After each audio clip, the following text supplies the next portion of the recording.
Hi friends ఈరోజు మనం oceans గురించి అలాగే టైడ్స్ గురించి తెలుసుకుందాం. దానికంటే ముందు ఫ్రెండ్స్ కింద డిస్క్రిప్షన్లో మా టెలిగ్రామ్ ఛానల్ లింక్ ఉంది. ఆ లింక్ ద్వారా మీరు మా టెలిగ్రామ్ ఛానల్లో యాడ్ అవ్వచ్చు. ఈ ఛానల్లో యాడ్ అవ్వడం ద్వారా మీకు సబ్జెక్ట్స్కు సంబంధించిన ఇంపార్టెంట్ ఇన్ఫర్మేషన్ అలాగే పీడిఎఫ్స్ కూడా మీకు అందించడానికి మాకు అవకాశం ఉంటుంది. Okay friends, let us start. మేజర్గా మన భూమి మీద 5 ఓషన్స్ ఉన్నాయి. అవి Pacific ocean,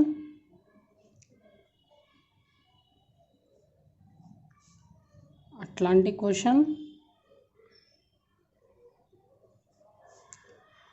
Indian ocean, Arctic ocean and southern ocean.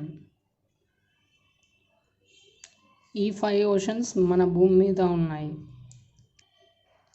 వీటి గురించి ఇప్పుడు బ్రీఫ్గా తెలుసుకుందాం. Pacific ocean north America, south America మరియు సదరన్ ఓషన్ అలాగే ఏషియా, ఆస్ట్రేలియా మధ్యలో ఉంటుంది ఈ పెసిఫిక్ ఓషన్. పెసిఫిక్ ఓషన్లో చాలా ట్రెంచెస్ అలాగే కెన్యాన్స్ ఉంటాయి అని చెప్పాను. అలాగే పెసిఫిక్ ఓషన్లో లోతైన ప్రాంతం ఏది అంటే మెరైనా ట్రెంచ్లో ఉండే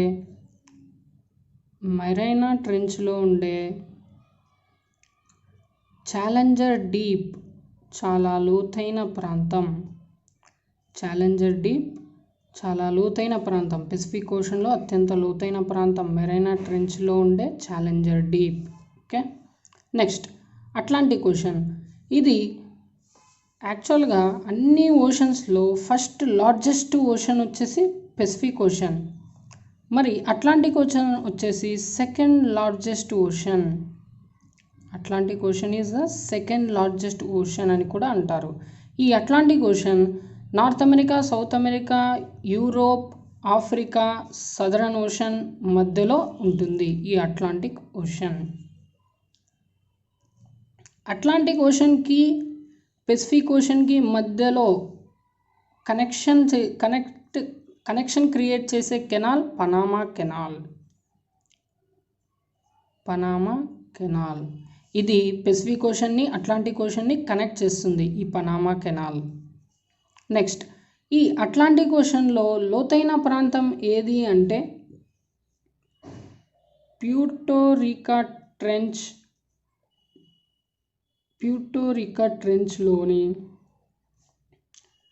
మిల్వాకీ డీప్. దీని పేరు మిల్వాకీ డీప్. అదే పెసిఫిక్ ఓషన్లో అయితే ఛాలెంజర్ డీప్. ఇది ఎక్కడ ఉంటుందంటే మెరైనా ట్రెంచ్లో. మరి అట్లాంటిక్ ఓషన్లో లోతైన ప్రాంతం ఏది అంటే మిల్వాకీ డీప్. ఇది ప్యూర్టోరికా ట్రెంచ్లో ఉంటుంది. నెక్స్ట్ ఓషన్ వచ్చేసి ఇండియన్ ఓషన్. ఇది third largest ocean in the world అని చెప్తారు. అంటే ఏరియా పరంగా, వాల్యూమ్, వైశాల్యం పరంగా థర్డ్ లార్జెస్ట్ ఓషన్ వచ్చేసి ఇండియన్ ఓషన్. ఇది Africa, Asia, southern ocean, Australia మధ్య ఉంటుంది ఈ ఇండియన్ ఓషన్. ఇండియన్ ఓషన్లో లోతైన ప్రాంతం ఏది అంటే జావా ట్రెంచ్. ఇండియన్ ఓషన్లో లోతైన ప్రాంతం Java trench. Next, among all 5 oceans, ఇక్కడ 5 ఓషన్స్ ఉన్నాయి కదా, Pacific ocean, Atlantic ocean, Indian ocean, Arctic ocean, Southern ocean. ఈ 5 ఓషన్స్లో చిన్న ocean, smallest among all 5 oceans వచ్చేసి ఆర్కిటిక్ ఓషన్. ఇది పైన ఆర్కిటిక్ సర్కిల్ దగ్గర ఉంటుంది. ఇది Arctic circle near North Pole దగ్గర ఆర్కిటిక్ సర్కిల్ ఉంటుంది కదా, అక్కడ ఉంటుంది ఈ ఆర్కిటిక్ ఓషన్. ఇందులో లోయెస్ట్ పాయింట్, లోతైన ప్రాంతం ఏది ఈ ఆర్కిటిక్ ఓషన్లో అంటే నాన్సన్ basin.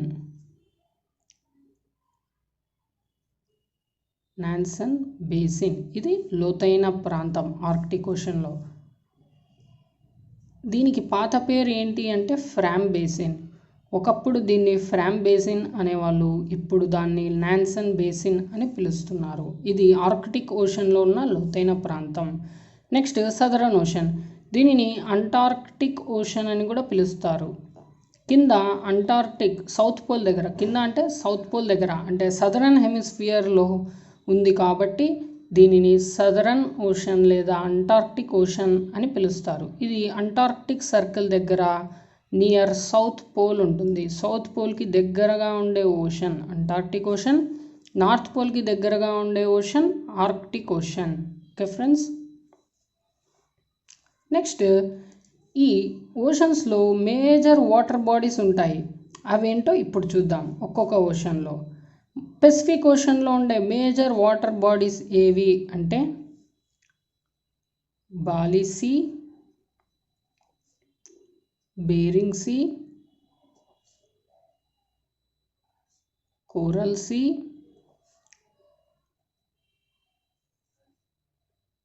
Philippines see,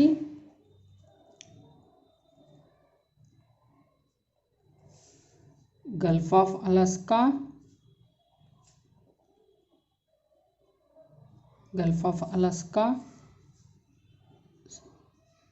Sea of Japan, East China Sea, and last Tasman Sea. ఇవన్నీ చిన్న చిన్న వాటర్ బాడీస్ ఏ ఓషన్లో ఉంటాయి అంటే పెసిఫిక్ ఓషన్లో ఉంటాయి. Bali Sea, Bering Sea, Coral Sea, Philippine Sea, Gulf of Alaska, Sea of Japan, East China Sea, Tasman Sea. మనకు which of the following sea are which of the following water body lives in Pacific Ocean, situated in Pacific Ocean అని అడుగుతారు. Comes under Pacific Ocean అని కూడా అడిగే chances ఉంటాయి. కింది వాటిలో ఏది పెసిఫిక్ ఓషన్లో వస్తుంది అంటే మనకి ఈ నేమ్స్లో ఏది ఉన్నా అది ఆప్షన్లో సెలెక్ట్ చేసుకోవచ్చు మనం. ఇక్కడ చాలా నేమ్స్ ఉన్నాయి కదా, వీటిని ఈజీగా గుర్తుంచుకోవడానికి నేను ఒక ట్రిక్ కనిపెట్టాను. ఆ ట్రిక్ ఇదే చూడండి. ట్రిక్ వచ్చేసి అంటే పెసిఫిక్ ఓషన్లో ఉన్న వాటర్ బాడీస్ని గుర్తుంచుకోవడానికి ఈ ట్రిక్ ఉపయోగపడుతుంది. పెసిఫిక్ ఓషన్ అంత పెద్దదైన BBC ఛానల్లో జాబ్ రావాలి అంటే PG సెట్ క్వాలిఫై అవ్వాలి. నేను ట్రిక్ మరీ రిపీట్ చేస్తున్నాను. పెసిఫిక్ ఓషన్ అంత పెద్దదైన BBC ఛానల్లో జాబ్ రావాలంటే PG సెట్ క్వాలిఫై అవ్వాలి. ఇందులోనే ఈ వాటర్ బాడీస్ నేమ్స్ అన్నీ ఉన్నాయి. మేజర్గా ఫస్ట్ పెసిఫిక్ ఓషన్, ఎందుకంటే పెసిఫిక్ ఓషన్లో వాటర్ బాడీస్ కాబట్టి. ఇందులో ఈ BBC ఉంది కదా, B అంటే Bali Sea, second B Bering Sea, C అంటే కోరల్ సీ. నెక్స్ట్ వచ్చేసి ఇక్కడ P అంటే ఫిలిప్పైన్స్ సీ, G అంటే గల్ఫ్ ఆఫ్ అలాస్కా, S అంటే సీ ఆఫ్ జపాన్, E అంటే ఈస్ట్ చైనా సీ, T అంటే తస్మాన్ సీ. ఓకే ఫ్రెండ్స్, ఇలాగా గుర్తుంచుకోండి ఈ ట్రిక్ను ఉపయోగించి. నెక్స్ట్ అట్లాంటిక్ ఓషన్లో ఉన్న మేజర్ వాటర్ బాడీస్ ఏంటో చూద్దాం. అట్లాంటిక్ ఓషన్లో ఉన్న major water bodies: Caribbean Sea, Black Sea, Baltic Sea, Mediterranean see,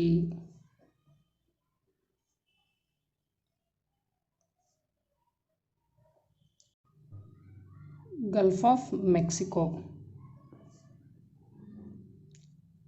ఇవన్నీ అట్లాంటిక్ ఓషన్లో ఉండే మేజర్ వాటర్ బాడీస్. అట్లాంటిక్ ఓషన్లో ఉన్న లోతైన ప్రాంతం మిల్వాకీ డీప్. నెక్స్ట్ ఇండియన్ ఓషన్లోని వాటర్ బాడీస్ ఏంటో ఇప్పుడు చూద్దాం. ఇండియన్ ఓషన్లో ఉన్న major water bodies: Arabian Sea, Andaman see,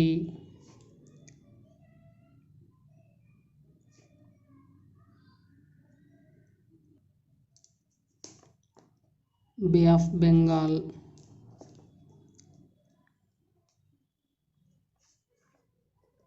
Java Sea, Red Sea, Gulf of Oman,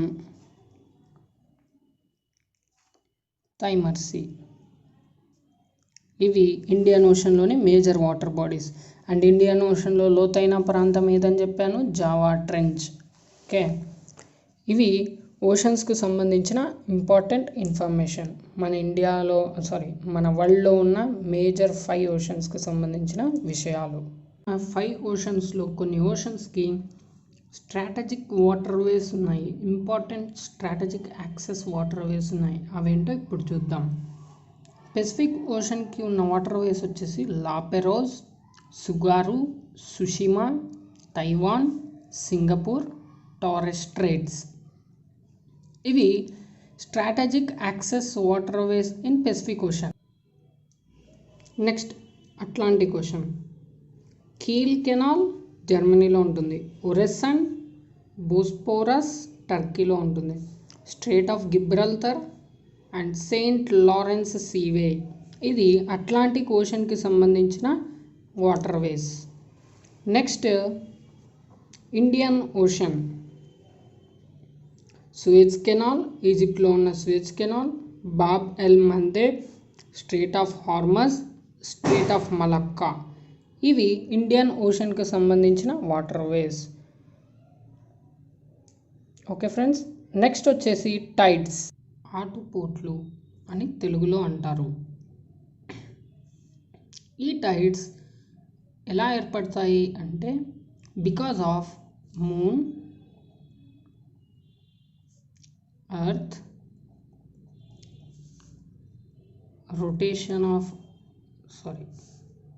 sun, moon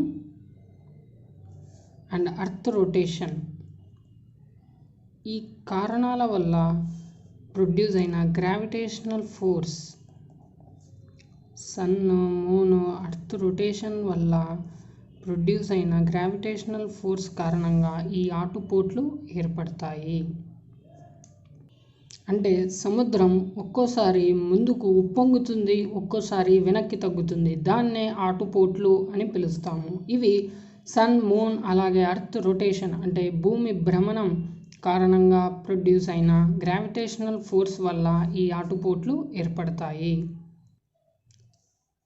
ఒక రోజులో కొన్ని ప్రాంతాలలో అంటే కొన్ని సముద్ర ప్రాంతాలలో ఒకే రోజులో 2 హై టైడ్స్ 2 లో టైడ్స్ ఫామ్ అవుతాయి. కానీ కొన్ని ప్రాంతాల్లో మాత్రం ఒక హై టైడ్ ఒక లో టైడ్ మాత్రమే ఏర్పడుతుంది.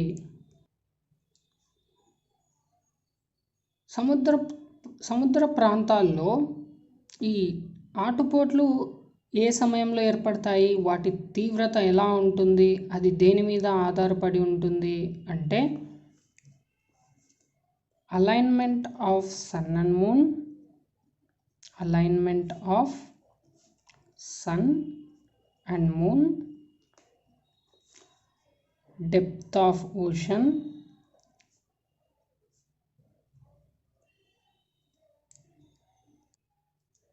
Shape of coast line.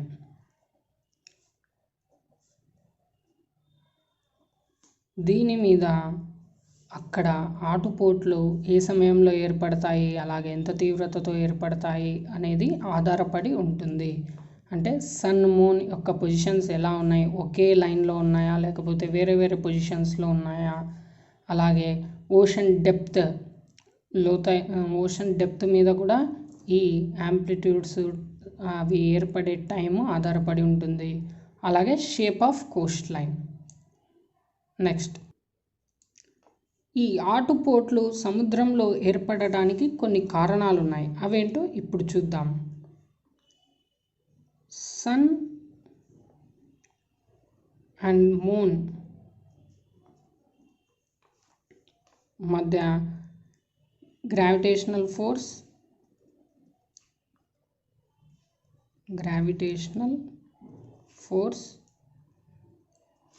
అలాగే సన్ అండ్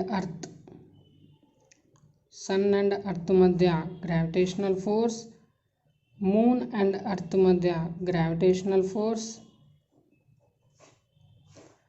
అలాగే ఎర్త్ రొటేషన్ ఆఫ్ ఎర్త్ అంటే భూభ్రమణం, అలాగే భూమికి చంద్రుడికి మధ్య ఉన్న గ్రావిటేషనల్ ఫోర్స్, అలాగే ఎర్త్కి సన్కి మధ్య ఉన్న గ్రావిటేషనల్ ఫోర్స్. నెక్స్ట్ మేజర్గా మూనే ఈ ఆటుపోట్లకి కారణం. సముద్రం ఉప్పొంగాలన్నా లేకపోతే సముద్రం వెనక్కి తగ్గాలన్నా మేజర్గా ఎవరి మీద డిపెండ్ అయి ఉంటుంది అంటే ఈ చంద్రుడి మీద డిపెండ్ అయి ఉంటుంది. చంద్రుడు మన భూమి చుట్టూ తిరుగుతూ ఉన్నప్పుడు కొన్ని పొజిషన్స్ దగ్గర గ్రావిటేషనల్ ఫోర్స్ పెరుగుతుందన్నమాట. అట్రాక్షనల్ ఫోర్స్ అనేది పెరుగుతుంది చంద్రుడు దగ్గరగా వచ్చినప్పుడు. సో అప్పుడు ఆటోమేటిక్గా సముద్రం ఉప్పొంగుతుంది. ఒకవేళ చంద్రుడు కొంచెం దూరంగా ఉన్నాడు అనుకోండి అప్పుడు కొంచెం సముద్ర భాగం వెనక్కి తగ్గడం, ఇలాగా చంద్రుడి మీద కూడా ఈ ఆటుపోట్లు అనేవి టైప్స్ ఆఫ్ టైడ్స్. ఆటుపోట్లలో రకాలు semi diurnal tides, diurnal tides, spring tides, neap tides అని 4 రకాలు ఉన్నాయి. సెమీ డియర్నల్ టైడ్స్ వచ్చేసి ప్రతి 12.5 గంటలకు ఒకసారి ఏర్పడతాయి సెమీ డియర్నల్ టైడ్స్. అదే డియర్నల్ టైడ్స్ అయితే ప్రతి 24.5 గంటలకు ఒకసారి form అయ్యేవే diurnal tides. Spring tides వచ్చేసి ఇవి చాలా స్ట్రాంగ్ అండ్ హై టైడ్స్, చాలా భయంకరమైనవి, పెద్దవి ఈ ఆటుపోట్లు. ఇవి ఎప్పుడు ఏర్పడతాయి అంటే మూన్, సన్, ఎర్త్ ఈ 3 సెలెస్టియల్ బాడీస్ అంటే ఈ 3 ఒకే లైన్లో వచ్చినప్పుడు, సన్, మూన్, ఎర్త్ ఒకే లైన్లో వచ్చినప్పుడు, సన్ చుట్టూ ఎర్త్ తిరుగుతూ ఉండి అలాగే మూన్ ఎర్త్ చుట్టూ తిరుగుతూ ఉన్నప్పుడు 3 ఒకే లైన్లో వస్తాయి. ఆ సమయంలో ఈ స్ప్రింగ్ టైడ్స్ అనేవి ఏర్పడతాయి. ఇలా ఒకే లైన్లో వచ్చినప్పుడు సన్ లేదా మూన్ ఎర్త్ మీద చాలా గ్రావిటేషనల్ ఫోర్స్ని ప్రొడ్యూస్ చేస్తాయి. సో అందుకనే ఈ భయంకరమైన అలలు సముద్రంలో మనకు ఏర్పడతాయి. సముద్రం చాలా పొంగుతుంది ఆ టైంలో. అందుకని ఆ టైంలో చేపలు పట్టడానికి జాలర్లను కూడా పంపించదు ప్రభుత్వం. ఇది ఎప్పుడు ఏర్పడుతుంది అంటే full moon day or new moon day, full moon or new moon టైంలో ఈ స్ప్రింగ్ టైడ్స్ అనేవి ఏర్పడతాయి. ఈ సమయాల్లో జాలర్లను చేపలు పట్టడానికి కూడా సముద్రంలోకి పంపించదు ప్రభుత్వం. Next neap tides. ఇవి వీక్ టైడ్స్. ఇవి అంత భయంకరమైనవి ఏమి కాదు. ఇవి ఎప్పుడు ఏర్పడతాయి అంటే సన్ మూన్ గ్రావిటేషనల్ ఫోర్స్ పర్పెండిక్యులర్గా ఉన్నప్పుడు, sun moon gravitational force earth మీద పర్పెండిక్యులర్గా ఉన్నప్పుడు ఈ నీప్ టైడ్స్ అనేవి ఫామ్ అవుతాయి. ఇది ఎప్పుడు ఫామ్ అవుతుంది అంటే క్వార్టర్ మూన్స్, చంద్రుడు పావు భాగం ఉన్నప్పుడు ఆకాశంలో